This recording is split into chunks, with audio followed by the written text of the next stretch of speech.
வசனத்துல நம்ம பார்க்கறது மெனி மெனி மோர். 41வது வசனம், அப்பொழுது அவருடைய உபதேசத்தின் நிமித்தம் இன்னும் அநேகம் பேர் விசுவாசித்தார்கள். ஸோ ஏற்கனவே இந்த சமாரிய பெண் சொன்னதுனால கொஞ்சம் பேர் விசுவாசிச்சாங்க.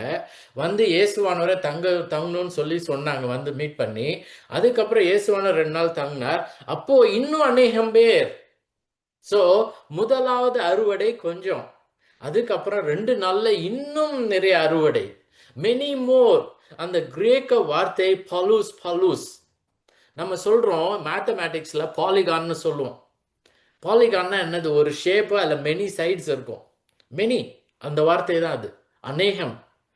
அந்த நம்ம கூட பாலிகாமி அப்படி சொல்றோம். பாலிகாமினா மெனி ஸ்பௌசஸ், நிறைய ஒருத்தருக்கு நிறைய ஹஸ்பண்டோ நிறைய ஒய்ஃப்ஸோ இருந்தால் பாலிகாமி அப்படி சொல்றோம்.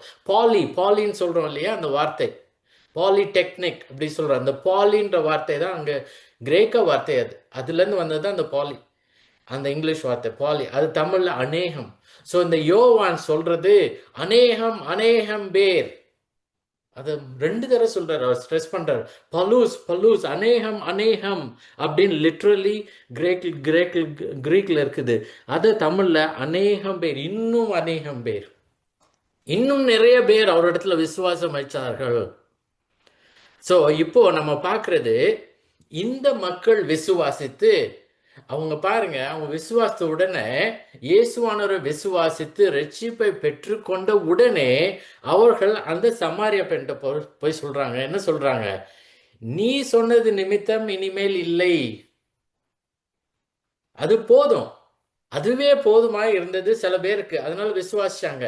இப்போ இந்த விசுவாசியாத மக்கள், அவர்கள் இப்போ இயேசுவானுடைய வாயின் வார்த்தைகள், அவர் வாயினாலே வந்த வார்த்தைகளால விசுவாசித்து, அந்த ஸ்திரீயின் இடத்துல இனி நீ சொன்ன வார்த்தை நிமித்தம் அல்ல, நாங்களே எங்கள் காதுகளால் கேட்டோம். என்ன கேட்டிருப்பாங்க இயேசுவானவர்கிட்ட? நம்ம ஏற்கனவே இங்க என்ன அவர் பேசினார்னு சொல்லல. ஆனா பாருங்க, இந்த ஸ்திரீயின் இடத்துல என்ன சொன்னார்? தேவனுடைய அந்த ஈவை பற்றி சொன்னார். எப்படி பிதாவாகிய தேவனை வழிபட வேண்டும், எல்லா இடத்திலும் வழிபடும் காலம் வரும்னு சொன்னார். உண்மையோடும் ஆவியோடும் நீங்க வந்து தொழுது கொள்ள வேண்டும் என்று சொன்னார். அந்த நிக்கோதேமுகிட்ட என்ன சொன்னார்? நீ மறுபடியும் பிறக்க வேண்டும். மெய்யாகவே மெய்யாக உனக்கு சொல்லுகிறேன், ஒருவன் மீண்டும் பிறவாவிட்டால் தேவனுடைய ராஜ்யத்தை காண மாட்டான். ஆவியோடும் அவன் உண்மையோடும் இருக்க வேண்டும் அப்படின்னு சொன்னாரு. He has to be born again. He has to be born of the spirit அப்படின்னு சொன்னாரு. அதெல்லாம் சொன்னாரு. அதையே வந்து இந்த மக்களுக்கும் சொல்லி இருக்கலாம். மார்க் 1:15 இயேசுவானவர் போய் சொன்னது, மனம் திரும்புங்கள், தேவனுடைய ராஜ்யம் சமீபமாயிற்று, சுவிசேஷத்தை விசுவாசிங்கள்னு சொன்னார். இயேசுவானவர் அதை சொல்லிருக்கலாம். இந்த மக்கள் அதை கேட்டிருக்கலாம். கேட்டு அவர் சொன்ன வார்த்தையின் நிமித்தம் விசுவாசித்து ரட்சிப்பை பெற்றுக்கொண்டார்கள். பாருங்க, இயேசுவானவர் அந்த ஊருக்கு சென்றதின் காரணம் வேற ஒரு காரணத்துக்காக இல்ல, ஆத்தும அறுவடைக்காக. அந்த ஆத்தும அறுவடை ரட்சிப்பை கொடுத்தார். அந்த ரட்சிப்பு எப்படி வந்தது? அவருடைய வாயின் வார்த்தைகளால் வந்தது. அவர் போதனை செய்தார். ஸோ இப்போ நம்ம பார்க்கறது, இந்த மக்கள் அந்த அம்மாட்ட ஸ்திரீயின் இடத்துல போய் சொல்லிட்டு, இப்ப பாருங்க அவங்க சொல்றாங்க என்னன்னு. இது முக்கியமான ஒரு ஸ்டேட்மெண்ட். அவர்கள் சொல்றது இதுதான். And we know that this is indeed the savior of the world. அவர் மெய்யாய் கிறிஸ்துவாகிய உலக இரட்சகர் என்று அறிந்து விசுவாசிக்கிறோம். அறியாமல் விசுவாசிக்கவில்லை. எல்லாரும் சொல்றாங்க, நானும் சொல்லல. அந்த எமோஷனலா நான் ஒன்றும் சொல்லல. நாங்கள் அறிகிறோம். அறிகிறோம்னா என்ன அர்த்தம்? எங்களுக்கு புரியுது, எங்களுக்கு தெரியுது, நாங்க எங்க அறிவை பயன்படுத்தி இருக்கிறோம், இப்ப நாங்க பார்க்கிறோம் அப்படின்னு சொல்லி அவங்க என்ன சொல்றாங்க? இவரே கிறிஸ்துவாகிய உலக இரட்சகர். கிறிஸ்துன்றது டைட்டில், கிறிஸ்து மெஸ்ஸாயா. அதை தான் அந்த அம்மா சொல்றது. மேசியாவாகிய கிறிஸ்துவாகிய மேசியா வருகிறார் என்று அறிவேன்னு இந்த அம்மா சொல்லிச்சு இயேசுவானவர்கிட்ட.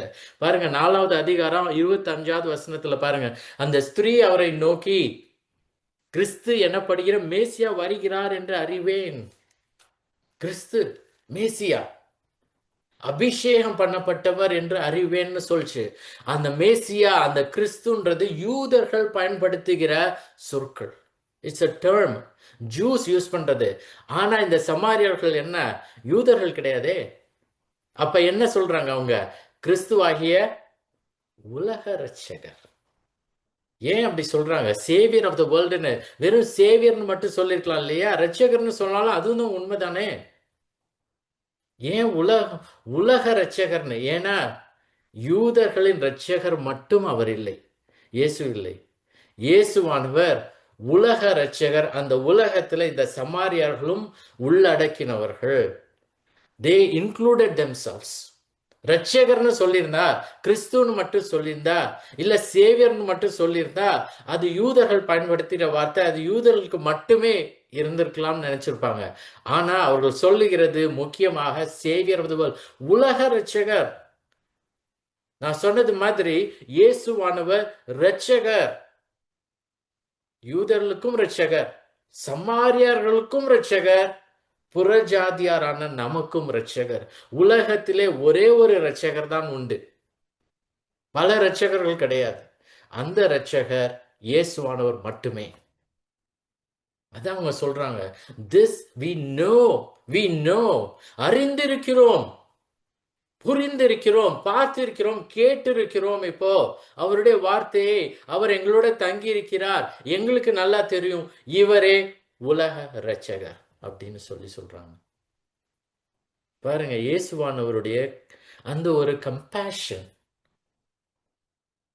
அவர்களிடத்துல அவர் அன்பை வெளிப்படுத்துகிறார், கூட இருக்கிறார், சொல்லி கொடுக்கிறார், அவர்களை தன்னிடத்துல கொண்டு வருகிறார். இதுதான் நம்ம செய்ய வேண்டிய காரியம். இன்னைக்கு பல நேரங்களில் நம்ம செய்ய தவறி விடுகிறோம். இயேசுவானவர் சேவியர்ன்ற வார்த்தை, சேவியர், டெலிவரர், பாதுகாப்பவர், ப்ரொடெக்டர். எதுல இருந்து இயேசுவானவர் நம்மளை மீட்கிறார்? உலக ரட்சகர். எதுல இருந்து ரட்சிக்கிறார்? அதற்கான சில காரியங்கள்.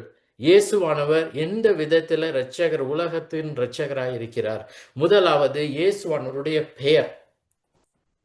இந்த ஏஞ்சல் எப்படி யோசேப்பிடம், இது மேத்யூ சாப்டர் 1, மத்தேயு 1ல எப்படி இந்த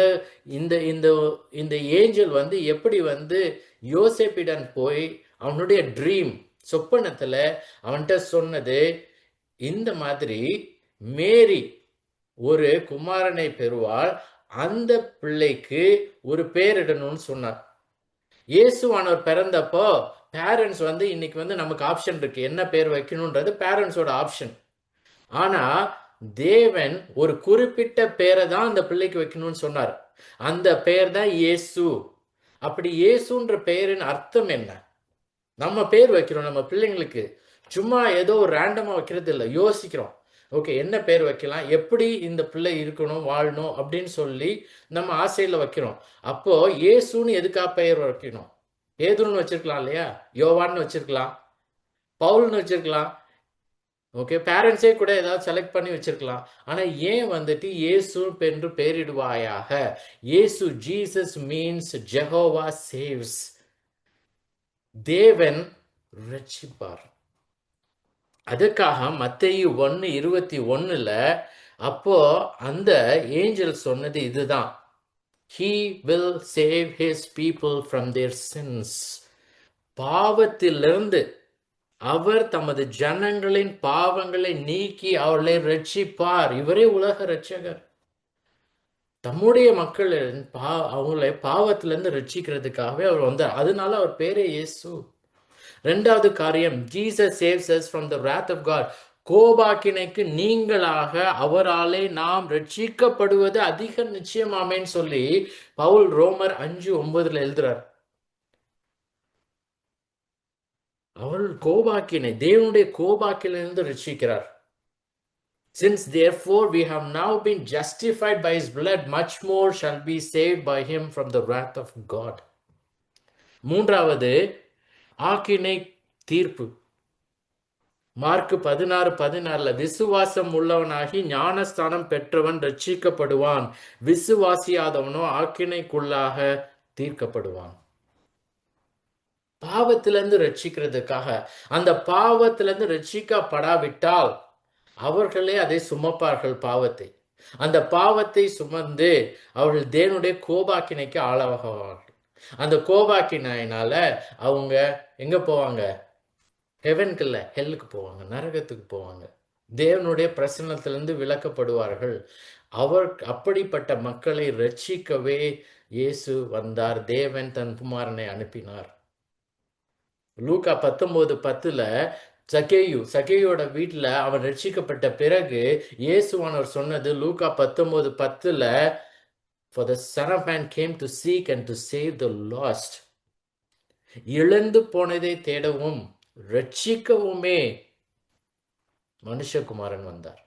ரட்சிக்கவுமே, தேடவும் ரட்சிக்கவும் வந்தார். சோ இப்படிப்பட்ட இயேசுவானவர் நம்ம எல்லாரையும் ரட்சிக்கவே வந்தார். சேவியர் லைக் அ ஷெப்பர்ட் லீடர்ஸ்னு ஒரு பாட்டு இருக்கு. ரட்சா பெருமானே பாரும். ரட்சா பெருமானவர் புண்ணியம் பாதம் அண்டினோம், சுத்தமாக்கி சீரை தாரும், தேடி வந்து நிற்கிறோம், இயேசுநாதா இயேசுநாதா உந்தன் சொந்தமாயினோம். ரட்சா பெருமான அவர் உலக ரட்சகர். இந்தியர்களுக்கு மட்டும் ரட்சகர் கிடையாது, அமெரிக்கன்ஸ்க்கு மட்டும் ரட்சகர் கிடையாது, யூதர்களுக்கு மட்டும் இல்ல, எல்லாருக்கும், உலகத்தில் உள்ள எல்லா மக்களுக்கும் ரட்சகர் அவர் மட்டும்தான்.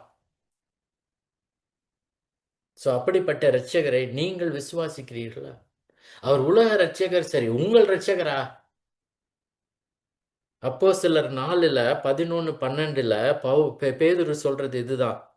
வீடு கட்டுகளாகிய உங்களால் அற்பமாய் எண்ணப்பட்ட அவரே மூளைக்கு தலைக்கல்லானார். இயேசுவே, அவராலே அன்றி வேறொருவராலும் ரட்சிப்பு இல்லை. நாம் ரட்சிக்கப்படும்படிக்கு வானத்தின் கீழெங்கும் மனுஷருக்குள்ளே அவருடைய நாமமே அல்லாமல் வேறொரு நாமம் கட்டளை இடப்படவும் இல்லை என்றான்.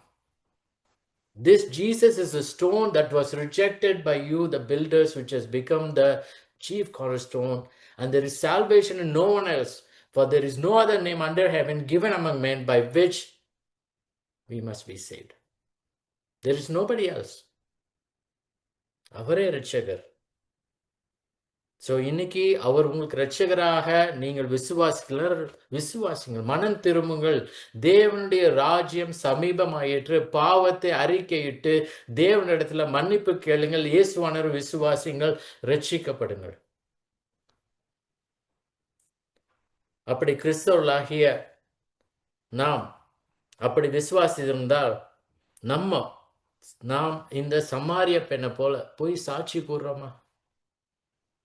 நம்ம வாழ்க்கை எப்படி வேணா இருக்கலாம், நம்மளுடைய பல வாழ்க்கை ஒழுக்கமற்றதா கூட இருந்திருக்கலாம். ஆனா நம்ம பாருங்க, நம்ம பண்ண ஒரு காரியத்தினால அந்த போய் சொல்லிச்சு, வந்து பாருங்கள், நான் செய்த எல்லாவற்றையும் சொன்னார், இவர் கிறிஸ்து தானோ அப்படின்னு சொல்லி போய் ஊருக்குள்ள சொல்லிச்சு. அந்த ஒரு சிம்பிள் ஆக்ட், சிம்பிள் ஸ்டேட்மெண்ட் என்னாச்சு? அந்த மக்கள் பலரும் வந்தாங்க, வந்து தங்குங்கன்னு சொன்னாங்க. அவர் தங்குனால பாருங்க எவ்வளவு பெரிய அறுவடை. இதெல்லாம் செஞ்சது ஒரு பெரிய ஒரு ஜூயிஷ் ரிலிஜியஸ் லீடர் கிடையாது, ஒழுக்கமான ஒரு பெண்ணோ கிடையாது, ஒரு ஒழுக்கமற்ற பாவியான ஒரு மனுஷி. யூதர்கள் எல்லாரும் சமாரியர்களுடன் சம்பந்தம் கலக்கல, சமாரியார்களே இந்த அம்மாவோட சம்பந்தம் கலவாத ஒரு ஒரு இடம். நம்ம இன்னைக்கு நம்ம பத்தி நம்ம யோசிச்சுட்டு, நான் இப்படி இருக்கேனே, இவ்வளவு மோசமா இருந்தேன், நம்ம கிறிஸ்தவர்கள்னு சொல்றவங்க நம்ம போய் தேவனை பற்றி அறிவிக்க வேண்டும். இந்த கிறிஸ்துமஸ் காலத்துல நம்ம தைரியமாய் ஜெபித்து போய் தேவனை பற்றி நாம் மற்றவர்களுக்கு சொல்ல வேண்டும். இன்னைக்கெல்லாம் நம்ம பிசிக்கலா எங்க போகணும்னு கூட இல்லை, through social media, right, phone call, எல்லாமே பார்த்தீங்கன்னா இருந்த இடத்துல இருந்தே செய்யறோமா? பவுல் சொல்றாரு 1 கொரிந்தியர் 9:22, எப்படி ஆகிலும் சிலரை ரட்சிக்கும்படி நான் எல்லாருக்கும் எல்லாமும் ஆனேன். நம்ம அந்த மாதிரி இருக்கோமா? நம்ம தேவனை பற்றி சொல்லணும் மக்களிடத்துல. அவங்க இருக்கிற அந்த கண்டிஷன் நினைச்சு நமக்கு வருத்தமா இருக்கா? எப்படி இயேசுவானவர் அன்பு கூர்ந்து, தேவன் அன்பு கூர்ந்து இயேசுவானவரை நமக்கு அனுப்பினாரோ, எப்படி இயேசுவானவர் நம்மிடத்துல அன்பு கூர்ந்து அந்த உலகத்துல நமக்கா வாழ்ந்து சிலுவையில் மரித்தாரோ, நம்ம இயேசுவானவரிடத்துல அன்பு செலுத்தி, மக்களிடத்துல அன்பு செலுத்தி அவரை பற்றி கூற வேண்டும். நன்றியுள்ள பிள்ளைகளா இருக்கணும். அவரே உலக இரட்சகர். ஜெபிக்கலாமா?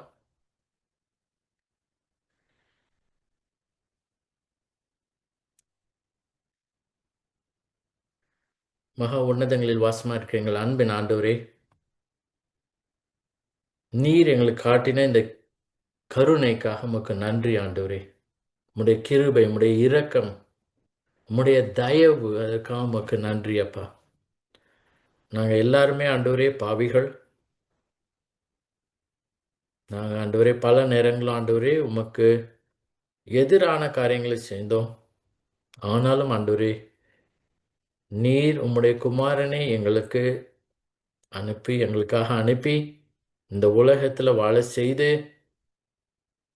அவர் எங்களுக்காக மரிக்கவும் நீர் சித்தம் கொண்டீர். அதுக்காக உமக்கு நன்றி ஆண்டவரே. எங்களுக்கு அது மட்டும் இல்லாமல் விசுவாசிக்க, அவரிடத்துல விசுவாசிக்க நீர் எங்களுக்கு ஈவாக எங்களுக்கு இந்த நித்திய ஜீவனை கொடுத்திருக்கிற ஆண்டவரே. இப்பொழுது ஆண்டவரே கேட்டிருக்கிற ஒவ்வொரு மக்களுக்காக ஜெபிக்கிறோம் ஆண்டவரே. அவங்க உம்முடைய பிள்ளையாக இல்லாவிட்டால் ஆண்டவரே அவங்களுக்கு உணர்த்தும். அவளுடைய பாவமான வாழ்க்கையை உணர்த்தும். அவங்களுடைய பாவத்தை அவங்க முன்பாக, கண்களுக்கு முன்பாக கொண்டு வந்துடலாம். அது மட்டும் இல்லாமல் அந்த பாவத்திற்கு ஒரே நிவாரணம் இயேசுவானவருடைய பலியே, only through his sacrifice. அதை அவர்கள் விசுவாசித்து உம்மிடத்தில் வந்து மன்னிப்பு கேட்க நீர் கிருபை செய்தலும். அவர்களையும் உம்முடைய ராஜ்யத்துக்குள் சேர்த்துக்கொள்ள ஆண்டவரே. அவர்களுடைய ஆத்மாவையும் நீர் அறுவடை செய்யும். இப்பொழுது ஆண்டவரே நாங்கள் விசுவாசிக்கிற ஒவ்வொருத்துக்காக ஜெபிக்கிறோம் ஆண்டவரே. எங்களுக்கு கொடுக்கப்பட்டிருக்கிற இந்த பெரிய கட்டளை, இயேசுவானவரை போல நாங்களும் பல இடங்களுக்கும் சென்று, எப்படி இந்த சீஷர்களுக்கு எருசலேமிலும் யூதாவிலும் சமாரியாவிலும் மற்ற இடத்திலும் அவர்கள் போய் சுவிசேஷத்தை அறிவிக்க வேண்டும் என்ற கட்டளை கொடுத்தாரோ, அந்த கட்டளையை நாங்களும் நிவர்த்தி செய்து மற்றவர்களை உம்மிடத்தில் கொண்டு வர நீர் கிருபை செய்தல வேண்டுமா? இயேசுவின் மூலம் ஜெபிக்கிறோம் பிதாவே. ஆமென்.